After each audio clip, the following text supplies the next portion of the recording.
बचाव बेटी पढाव या सगळ्यांच्या संयुक्त विद्यमाने आणि बाल व कल्याण विकास, बाल महिला व बाल कल्याण विकास यांच्या माध्यमातून आणि आमच्या कलाकारांच्या वतीने युवा क्रांती कला मंचाच्या माध्यमातून आज इथं आपल्यासमोर एक नाटक छानसं सादर करणार आहोत।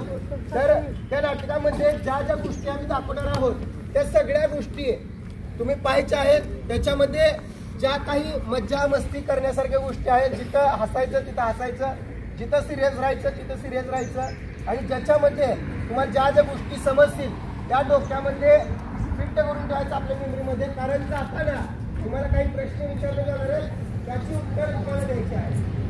ओके, या नाटकाच्या माध्यमातून तुम्हाला काय समजलं याच्याविषयी काही प्रश्न असणार आहेत ते आम्ही तुम्हाला विचारू, त्यावेळेस तुम्हाला ते देता यावे। ओके, तर आम्ही आता नाटक सादर करतोय, करूयात का सुरू? Okay, 1 2 3 start. ऐका हो ऐका, आपल्या नगरचे मंत्री आणि सचिव येत आहेत हो। अरे सचिव काय म्हणता? काय नाही बघा महाराज, अहो एकदम मस्त चालू आहे आमचं। हा सचिव, आम्हाला जरा आपल्या भागातले हाल हवाल सांगाल का जरा? अहो आपल्या भागाच्या हाल हवालात काय सांगायचे महाराज तुम्हाला? अहो आपल्या भागातली सगळी जनता सुखी आहे बघा। आपण जनतेचा एक प्रॉब्लेम आहे, एक समस्या आहे बघा त्यांची समस्या अशी आहे की आपल्या भागातील महिला ज्या काही आईना आहेत किंवा पुरुष मंडळी आहेत यांच्यामध्ये गैरसमजुतींचं प्रमाण भरपूर आहे आणि ते काय म्हणतात की लहानपणामध्येच बालविवाह लावून दिला पाहिजे। त्याच्यामुळं आपल्या भागातील एकच समस्या आहे, लहानपणामध्येच या मुलांचा बालविवाह लावला जातो आणि बालवयामध्ये लगीन केल्यामुळं बऱ्याचदा या मुलांची शाळा बंद होऊन जाते। म्हणून बालविवाह ही खूप मोठी गंभीर समस्या निर्माण झाली बघा महाराज।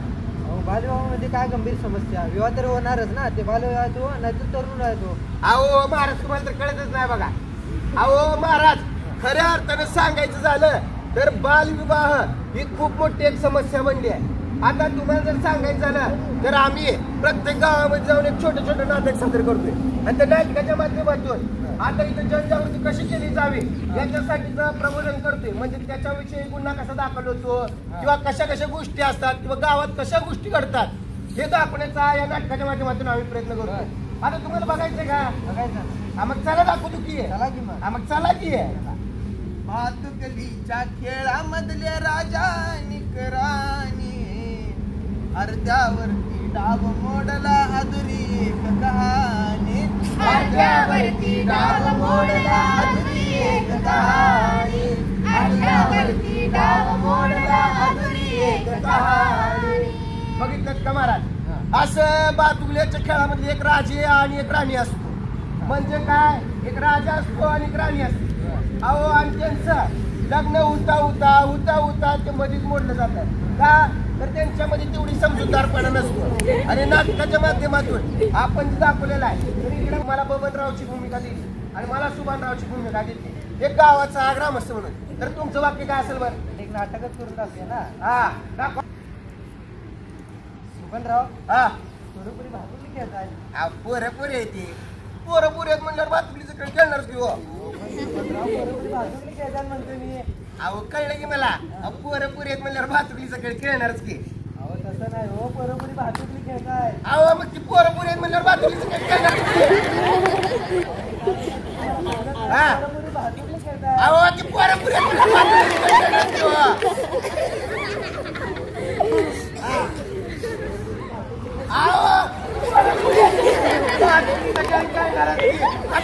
शंभरच्या बॉर्डर घेऊन देऊ का?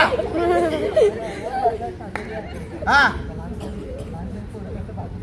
हा मोठं त्यांचं खरं म्हणजे भातुकली खेळ असं म्हणतोय, म्हणजे माझ्या मुलाला तुमची मुलगी द्या म्हणतोय। असं वय? अरा मग डायरेक्ट बोलायचं नाही काय? अहो खऱ्या अर्थानं तुम्ही जे आता मला सांगितलं का, अहो पण माझी जरी पोरगी 12 वर्षाची असली तरी तुम्ही माझं मैत्र आहे आणि खऱ्या अर्थानं मित्राचा शब्द पाळणं एका मित्राचंच कर्तव्य असतंय। त्याच्यामुळं माझा शब्द काय आणि तुमचा शब्द काय, त्याच्यामुळं तुमचा शब्द ही माझ्यासाठी काळ्या दगडावरची पांढरी रेषा आहे बघा। त्याच्यामुळं माझी जरी पोरगी 12 वर्षाची असली तरी बबनराव तुम्हाला मी माझी पोरगी दिली म्हणून समजा। हा चला मग उद्याच लावू तिचं लग्न। हा चला अशाच वेगवेगळ्या रूढी परंपरेनुसार आणि आपल्या मित्राला शब्दाखातीर आणि आपलं नातं टिकवण्याखातीर आज इथं 16व्या वर्षाच्या आणि 12व्या वर्षाच्या मुलीचं लग्न होत आहे. मला सांगा, एवढ्या कमी वयामध्ये आणि बाल वयामध्ये लग्न करणं बरोबर आहे का चुकीचं आहे? गोष्ट येणार का? तुम्ही साथ देणार का?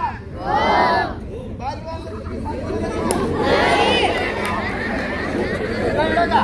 आता मंत्री साहेब, खऱ्या अर्थाने जर सांगायचं झालं, मी तुला यांना या विषयाबद्दल माहिती नसल्यामुळं ते हो म्हणताय.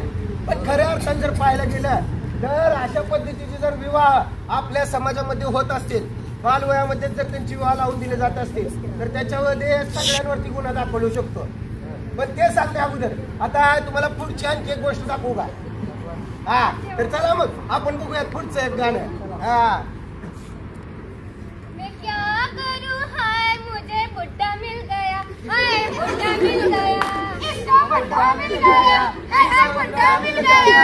मैं क्या करूं, हाय मुझे बुड्ढा मिल गया, हाय बुड्ढा मिल गया, इसको बुड्ढा मिल गया, हाय बुड्ढा मिल गया, ओ मुझे बुड्ढा मिल गया. बघितलं का? अशा पद्धतीनं ह्या लहान वयामध्ये ज्या पोरीला म्हातारा व्यक्ती भेटून जातो आणि तिच्या जीवनाचं पूर्णपणे वाटोळ होऊन जातं बघा. आता बघायचं का तुम्हाला ते कशा पद्धतीनं होतं? हा, चला तर दाखवू मग. मला तुझे मुलगी पसंत आली का?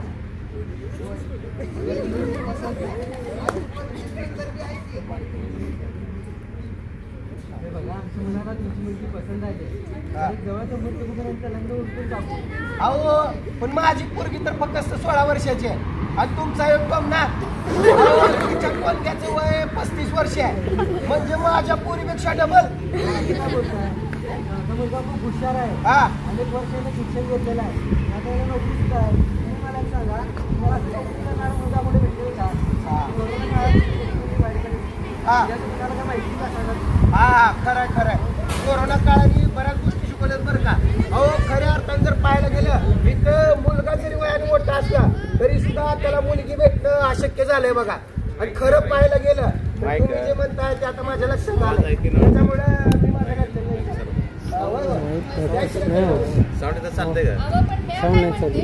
लग्नासाठी आपल्याकडे एवढं पैसा आहे काय? अहो, तुम्ही पैशाचं टेन्शन घेऊ नका. सगळ्या लग्नाचा खर्च मी घेतो. फक्त मुलाला आणि मुलीला दागिनं करून द्या बस. एवढंच आमचं म्हणणं आहे. अगं चालत सावकाराकडनं थोडं कर्ज काढून आपल्या मुलीचं आयुष्यभराचं कष्ट तरी थांबवलं. चालतंय, तुम्ही चांगलं मुहूर्त बघा आणि लग्न लावून देऊ तिचं. आम्ही तयार आहे लग्नाला, लावून देतो आम्ही लग्न. चालतंय. बघितलं का मित्रांनो, अशा कमी वयामध्ये मुलींचे लग्न होतात. आता तुम्ही बघितल्याप्रमाणे 16व्या वर्षाची मुलगी आणि 35 वर्षाचा मुलगा होता. आता मला सांगा, जर ह्या दोघांचं लग्न झालं तर 100% मुलगी ही 18 आणि 19 वर्षापर्यंत त्या मुलीला कुमारी मातृत्व येण्याची शक्यता जास्त आहे. आणि जर कुमारी मातृत्व आलं तर मुलीला खूप वेगळ्या प्रकारच्या आजारांवरती सामोरं जाण्याचे गरजेचं आहे. पहिलं म्हणजे हिमोग्लोबिन. मुलीच्या शरीरामधलं हिमोग्लोबिन कमी होत आहे आणि ज्यावेळेस त्या मुलीला मूल होत आहे त्यानंतर ना त्या मुलाच्या म्हणजेच त्या बाळाच्या जीवाला आणि आईच्या जीवाला, दोघांच्याही जीवाला अत्यंत धोका असतो. बघितलं का मंत्री साहेब? अशा पद्धतीने जर आपण बालवयामध्ये जर त्यांचं लगीन लावून दिलं आणि जर अशा पद्धतीचे परिणाम या मुलीच्या आयुष्यावरती किंवा तिच्या जीवनावरती जर घडत असतील किंवा एखाद्या मुलाच्या आयुष्यामध्ये घडत असतील तर खऱ्या अर्थाने बालविवाह लावणं बरोबर आहे की चुकीचं आहे? आता तुम्हीच मला सांगा. मग अहो, तुम्ही जे पहिल्यांदा म्हणलात की बालविवाह काय, लहान वयात लावू नाहीतर मोठं झाल्यावर त्यांचं लगीन लावू, लगीन ते लगीन असतंय. अहो, पण बालविवाह हे लावणं हे अत्यंत चुकीची गोष्ट आहे. आता खऱ्या अर्थानं जर पाहायला गेलं तर महाराज, याच्यामध्ये जर आपण जर बालविवाह त्यांचा लावून दिला, कारण याच्यामध्ये एक कायदा आहे, ज्यांनी त्यांचा विवाह लावलाय किंवा जे विवाह लावण्यासाठी ज्यांनी सहकार्य केलंय, ज्याच्यामध्ये मग ते भटजी असो, बुवा असो किंवा ते बँडवाला असो किंवा कोणी असो, तो फोटोग्राफर असो किंवा तिथे आलेले मंडपवाले असो, वाढपी असो किंवा मग आपण वराडी मंडळी असो, त्या लग्नाला जाणार आहे, तर यांच्या सगळ्यांवरती तिथं गुन्हा दाखल होते बघा. हे तर मस्तच आहे मग अहो, कारण वय वर्ष जोपर्यंत पुरीचा 18 आणि पोराचं 21 पूर्ण होत नाही तोपर्यंत आपण त्या दोघांचं लग्न लावून दिलं नाही पाहिजे.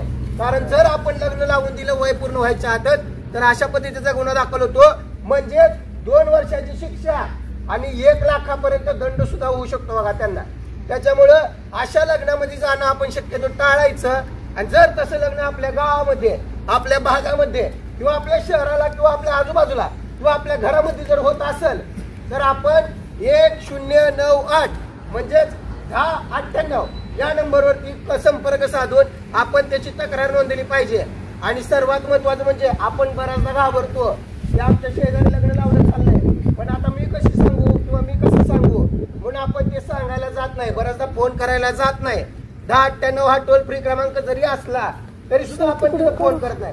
का बर? तर आपल्या मनामध्ये एक भीती असते, मी सांगितलं नव्हतं तर त्यांच्या घरची मला मारले तर, असं बऱ्याचदा आपल्या मनात असतं किंवा पोलीस आपल्यावरती गुन्हा दाखल करतील. पण हे पूर्णपणे चुकीचं आहे. अशी कोणतीही गोष्ट तुमच्यावरती केली जात नाही. कारण 1098 या नंबरवरती जर तुम्ही संपर्क साधला तर तुमची पूर्णपणे माहिती गोपनीय ठेवली जाते. नाव कोणी सांगितलंय, काय सांगितलंय ह्याची माहिती कोणाला सुद्धा दिली जात नाही. त्याच्यामुळे बिनधास्त आपल्या जर आजूबाजूला किंवा आपल्या स्वतःचा जरी विवाह या लहान वयामध्ये जर लावून दिला जात असेल तर आपण सतर्क राहिलं पाहिजे आणि सगळ्यांना जागरूक केलं पाहिजे. बघा बालविवाह तर खूपच मोठी समस्या. हा, बरोबर आहे. आता कळलं का तुम्हाला? कळलं ना. आता खऱ्या अर्थानं जी नाटक आपण सादर करतोय त्याच्यामध्ये बालविवाह थांबवा ही कन्सेप्ट किंवा ही जी संकल्पना आहे ती आपण ह्या गावागावांपर्यंत पोहोचवण्याचं काम करतोय. भले आपल्या जरी गावामध्ये बालविवाह होत नसला तरी आजूबाजूच्या कोणत्या गावामध्ये होत असेल तर आपण थांबवला पाहिजे. आणि इथं प्रत्येक विद्यार्थ्यांनी एकच संकल्प केला पाहिजे की मी बालविवाह करणार नाही आणि कुणाला करू सुद्धा देणार नाही. तर आता त्याच्यासाठी तुम्ही तर माझ्यासोबत म्हणायचंच आहे, पण तुम्ही सगळ्यांनी सुद्धा एक वाक्य म्हणायचं आहे. मी म्हणणार थांबवा थांबवा, तुम्ही म्हणायचंय बालविवाह थांबवा. कळलं? ओके, म्हणू का? थांबवा थांबवा थांबवा थांबवा थांबवा थांबवा. आता फक्त मुलं म्हणतील थांबवा थांबवा थांबवा थांबवा. आता मुली थांबवा थांबवा थांबवा थांबवा थांबवा थांबवा. आवाज येत नाही, पुन्हा एकदा थांबवा थांबवा थांबवा थांबवा. ओके, आता मला सांगा मुलांची वय किती असतंय हो लग्नाचं? किती असतंय? बरोबर का? 21च्या आत असेल तर लग्न करायचं? कोण कोण करणार लग्न? कोण कोण करणार नाही लग्न? 21 पूर्ण असल्याशिवाय मी लग्न करणार नाही असे किती जण हातवर करा. करणार का काय सगळे? जोपर्यंत तुमचे पूर्ण होत नाही तोपर्यंत मुलींचं लग्न करायचं नाही. बरोबर? आता मला सांगा मुलींचं वय किती असतंय हो? किती असतंय? नाटक बघितलं का?